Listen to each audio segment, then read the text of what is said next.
Abel Boilly, vous vouliez réagir. Bonsoir, vous êtes président de la plateforme citoyenne FR Tous Unis, Tous Unis. Sur le courage de ces professeurs qui ont peut-être sauvé des vies. Alors moi, j'aurais une analyse paradoxale parce que évidemment qu'il est à saluer, mais en même temps, il est le symptôme de ce que vous venez d'exprimer. Aujourd'hui, on demande aux profs d'être profs.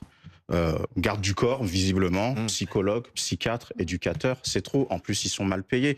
L'autre chose qui me révolte, c'est, vous l'avez dit, on est nul dans la prévention en France. Au bout d'un moment, faut le dire. Il y a beaucoup d'acteurs qui travaillent bien, mais on ne travaille Sur quelle prévention? La prévention, et je vais rejoindre la question que vous posez, qu'est-ce qu'on a loupé par rapport à la jeunesse?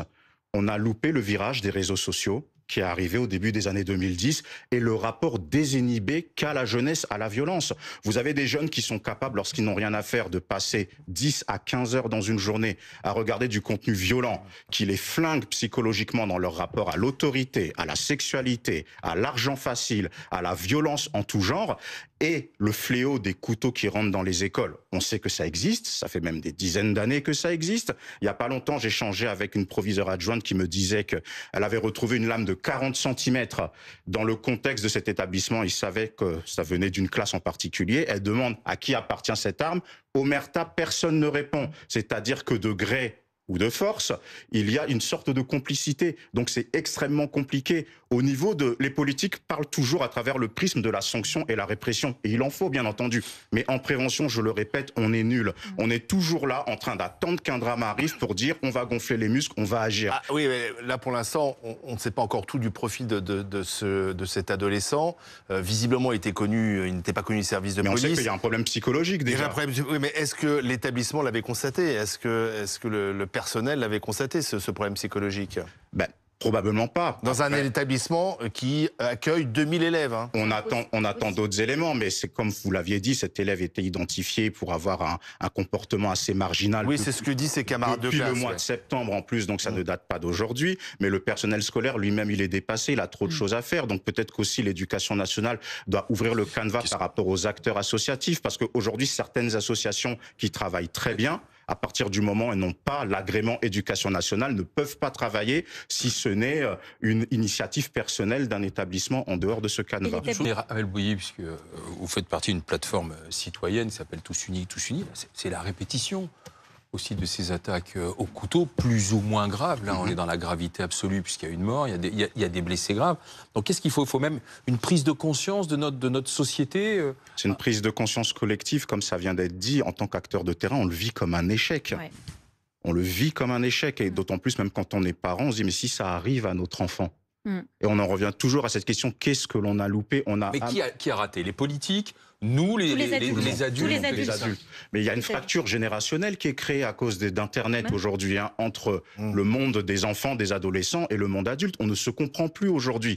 Ils ont leur code, ils ont leur manière de penser. Quand on voit ce message de société décliniste qui a été émis par ce jeune, on peut facilement penser, et je parle sous votre contrôle, que l'école faisait partie de ce système. Donc, en plus d'être un élève scolarisé, il fallait qu'il frappe dans un endroit qui était symbole de ce système qui broie l'humanité selon ses convictions.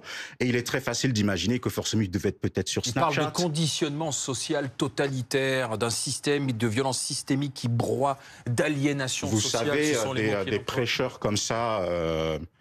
complotistes et compagnie qui sont dans des scénarios assez extrêmes sur Snapchat. Il y en a plein sur les réseaux sociaux. Ouais. Et on parlera même pas des messageries cryptées, Telegram, Signal, il y en a plein, et les jeunes, ils s'abreuvent de ça tous les jours en réalité. On vivra bien sûr en direct. La première réponse à Abel Boilly des autorités, c'est le Premier ministre François Bayrou qui demande sous 4 semaines des propositions pour endiguer les violences des mineurs avec des armes blanches. C'est la bonne réponse à avoir tout de suite? Oui, bien entendu. Après, on attend le concret, mais il faut axer sur la prévention et la culture de la France. Malheureusement, au niveau de la prévention, on n'y est pas.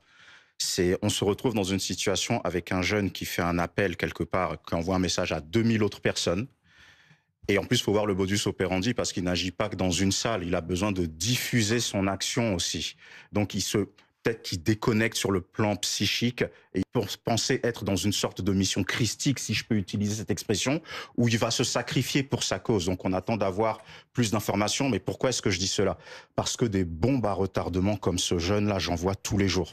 Ah bon? Vous les voyez toujours Mais- où, comment Mais nous, on fait des interventions sur tout type de sujets qui concernent la jeunesse. On peut partir de la confiance en soi, on parle des dangers de la génération TikTok sur le rapport aux réseaux sociaux, le rapport police-population aussi que l'on fait. Mais le nombre de jeunes qui viennent me voir en pleurant à la fin, qui se sentent mal.